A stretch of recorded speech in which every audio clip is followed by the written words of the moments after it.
Welcome to Samba Samba. Enjoy the video. You start by making sure the car is parked, ignition off, and keys out. This prevents accidental starts. Next, disable the remote transmitter.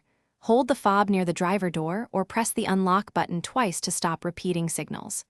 Once done, open the driver door and locate the valet switch or alarm fuse. This is where you'll interrupt the alarm module. Do this immediately to avoid repeated beeping and to prepare for the deeper reset steps. You now access the alarm's hardware. Remove the appropriate fuse or unplug the alarm module connector to cut power. Then press and hold the valet switch for 5 to 10 seconds to clear stored triggers and force a system reboot.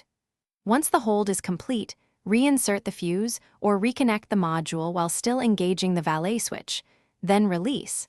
This sequence programs the module to its default state. Make sure the ignition stays off throughout and that door locks are stable before continuing. You finish by testing. Use the fob and manually lock doors. The alarm should be silent and respond normally. If noise continues, check door, hood, and trunk switches for poor connections or corrosion because false triggers keep alarms active. As a last resort, disconnect the battery for 5 to 10 minutes to fully drain the alarm module and force a full reboot. If that still fails, make sure to consult a professional locksmith or installer.